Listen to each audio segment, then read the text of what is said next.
terlebih dahulu siapa yang bisa membawa kita dalam doa? Silakan ke depan.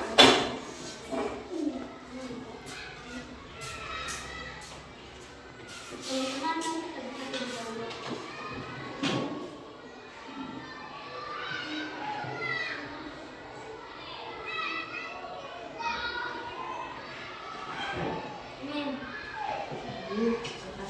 dulu. Nah, sebelum kita masuk pada materi, terlebih dahulu Ibu mau mengabsen. Silakan kalian cek kiri kanan depan belakang kalian, apakah sudah pada hadir semua atau tidak? Gimana, pada hadir semua? Sudah. Oke, mantap sekali. Berarti sudah siap mengikuti pelajaran pada pagi hari ini. Nah, sebelum itu dulu, Ibu mau mengajak kalian menyanyikan lagu Garuda Pancasila. Kalian tahu semua dengan lagu Garuda Pancasila? Tahu. Kalau tahu, silakan berdiri.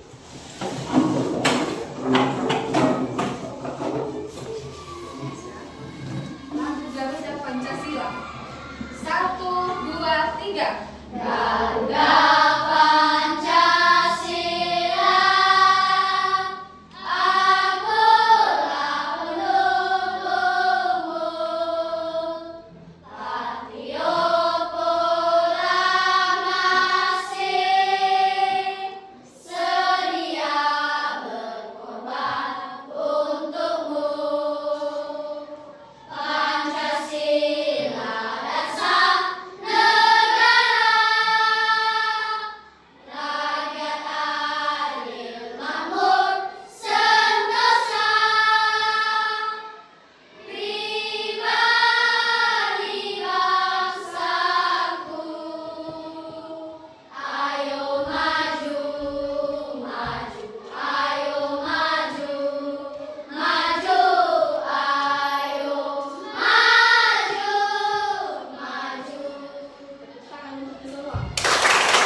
dengan tema mengenai kebersamaan, dan subtemanya yaitu kebersamaan di sekolah.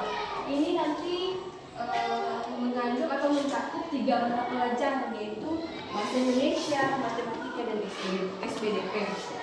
Nah, sebelum itu terlebih dahulu Ibu mau bertanya, siapa yang masih ingat dengan materi kita pada minggu yang lalu? Siapa yang tahu? Silakan berdiri. Nah, betul sekali yang dibilang kawan kalian bahwa silakan duduk, bahwa materi kita pada minggu yang lalu yaitu mengenai gotong royong. Sesuai dengan yang Ibu bilang tadi, bahwa materi kita pada hari ini adalah mengenai kebersamaan, atau yang pertama adalah bahasa Indonesia.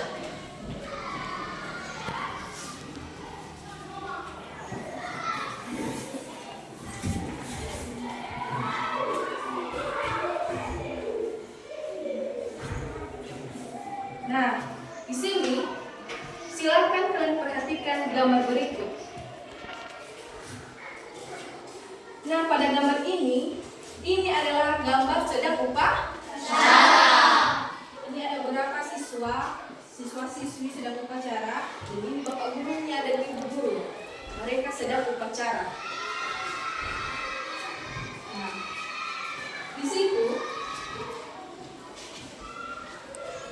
bisa kita lihat ketika kita atau contohnya di kelas ini pernah mengadakan yang namanya upacara, pasti tentu kan? Nah, setelah pas kita disuruh atau dibilang kita yang menjadi personil upacara pada minggu yang lalu, pasti kita akan membagi-bagi yang namanya tugas, pasti kan? Nah, di tugas itu nanti pasti yang satunya sebagai pengibar bendera, yang satunya pembaca doa, yang satunya yang membaca undang-undang, pasti ada seperti itu. Nah, di situ kita akan menjalin yang namanya kerjasama tadi, di mana kerjasama ini merupakan sesuatu hal yang melibatkan orang lain atau kebersamaan ini tanpa kita libatkan orang lain pasti kita tidak bisa. Dan ketika juga kita melibatkan orang lain pasti akan menumbuhkan yang namanya hasil yang baik.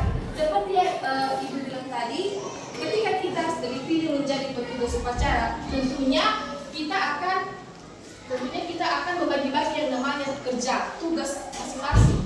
Jadi kita menjalin kerjasama. Kayak gitu juga contoh sebaliknya, kalau contohnya kita tidak menjalin kerjasama, pasti apa yang kita kerjakan tidak akan selesai. Jadi itulah yang namanya yang tadi kebersamaan.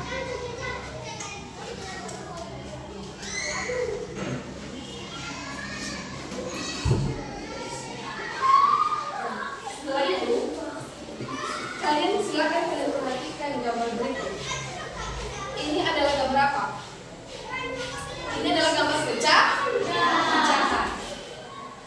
Pernahkah kalian membahas mengenai pecahan? Tentu pernah. Nah,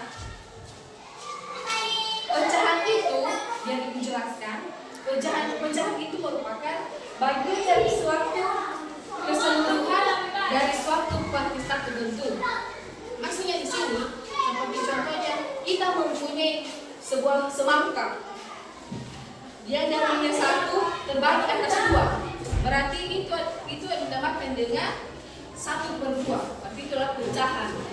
Begitu juga contoh sebaliknya, kita punya kue yang dari 1 terbagi atas 5, kalian bagi-bagi kan, berarti 1/5, itu adalah pecahan. Dan pecahan juga terbagi atas beberapa, ada pecahan biasa, campuran, desimal, dan lain sebagainya. Nanti kalian bisa membuka buku di halaman -23. Di situ nanti ada pembahasan mengenai pecahan. Di situ ada beberapa pengertian, contoh-contohnya. Jadi anak-anak kami semua bisa melihat langsung di buku mengenai penjelasan lebih lanjutnya. Oke.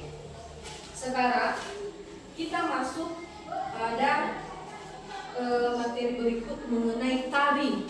Pernah nggak kalian mendengar yang namanya tari? Atau untuk anak-anak cewek pasti pernah menari, pasti pernah kan? Nah, tari itu apa? Pasti tari itu pengertiannya apa ya? Nah, tari itu merupakan gerak badan yang berirama di tempat. Maksudnya di sini kita menggerakkan tubuh kita bisa dengan bantuan ada musik, tanpa musik pun bisa, iya kan? Nah, itu adalah tari.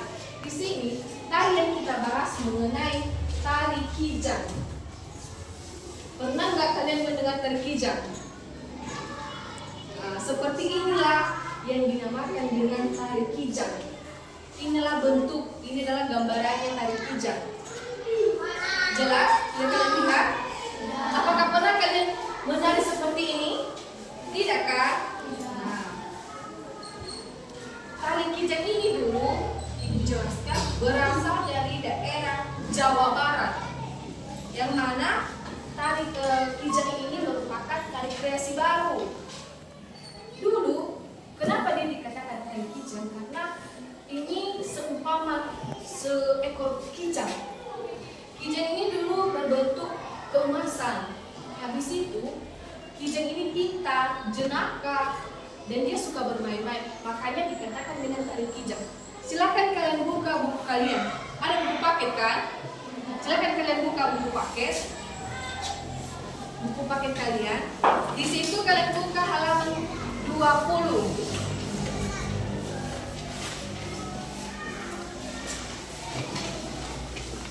Nah, di halaman tersebut ada beberapa gerakan tari kijang. Ada kan?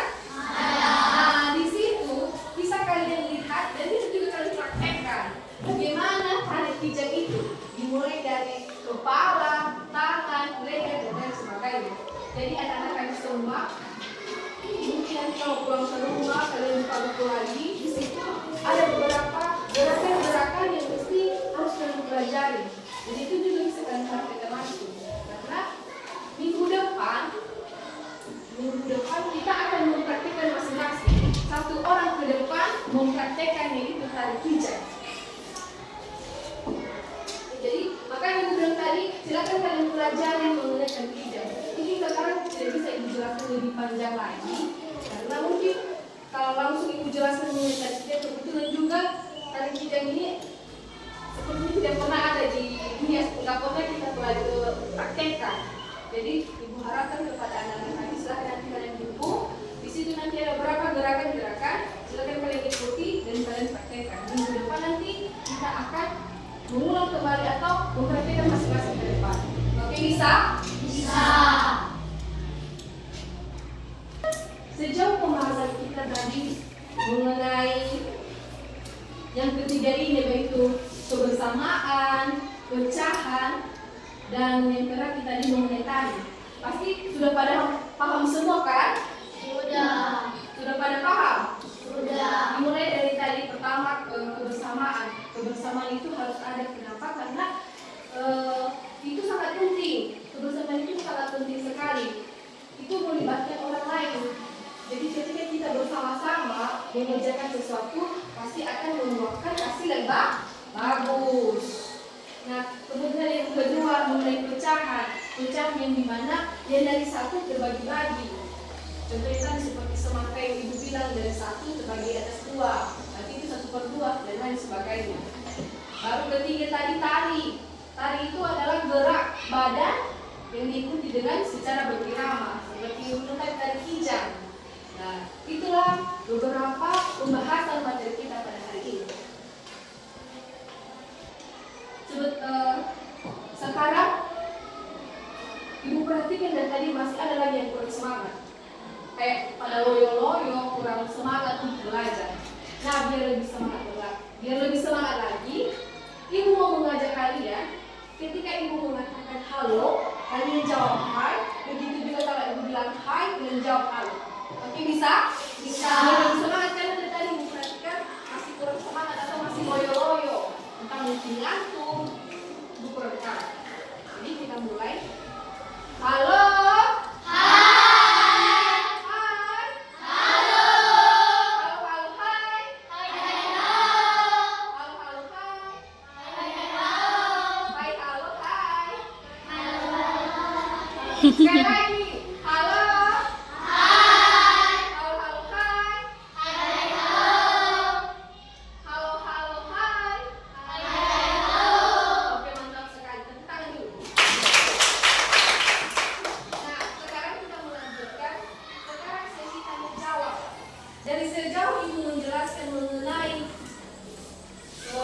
materi kita, apakah ada yang mau bertanya? Jika ada yang mau bertanya, silakan ibu silakan. Tapi kalau memang tidak ada, ibu akan menanyakan kepada kalian. Siapa yang mau bertanya? Silakan.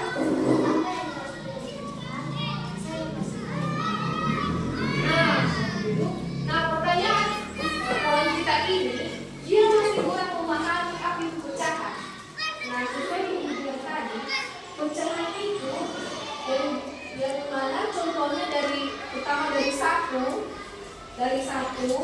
dua, terbagi atas dua, dipecah-pecahkan. Dan dari namanya pecah berarti dipecah-pecahkan berarti ya dari satu tadi terbagi dua menjadi 1/2.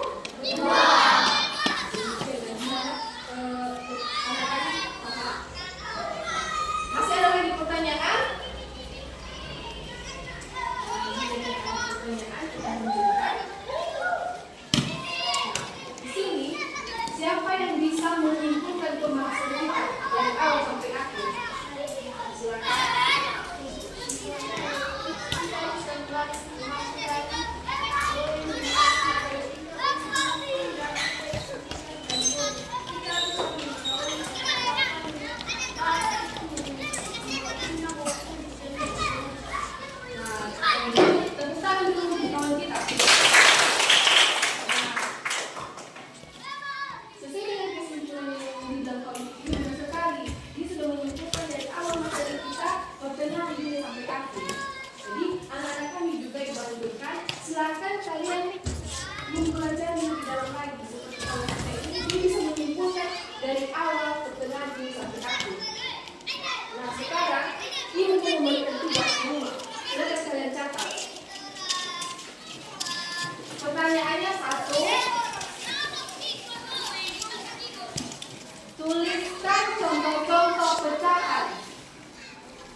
itu saja pertanyaannya. Pertanyaan itu silakan kalian kerjakan di rumah. Minggu depan kalau masuk kita materi mengenai bahasa Indonesia, kita akan membahaskan. Jadi dikumpulkan, silakan kalian kerjakan di rumah. Demikianlah materi kita pada hari ini. Ibu dulu mau memberikan satu kata-kata motivasi buat anak-anak kami. Dalam belajar itu jangan pernah ada hal menyerah, putus asa, atau bimbang. Atau mungkin hati anak-anak nanti kalau belajar begini saya tidak bisa, saya tidak bisa mengerjakannya ini itu. Jangan, makanya ada yang dengan belajar. Karena ketika kita belajar pasti setiap usaha pasti akan membuahkan hasil. Jadi anak-anak kami jangan pernah mengatakan saya nggak mau belajar. Padahal belajar itu sangat penting loh. Dari kecil sampai kita kemana-mana itu sangat dibutuhkan. Makanya dikatakan silakan kalian belajar di rumah, jangan pernah di rumah, di sekolah, di mana kita belajar, jangan pernah ada rasa putus asa. Demikianlah pembelajaran kita pada pagi hari ini. Tugas yang jangan lupa dikerjakan minggu depan dicek. Kemudian juga udah lonceng waktu beristirahat. Silakanlah keluar. Terus pembelajaran kita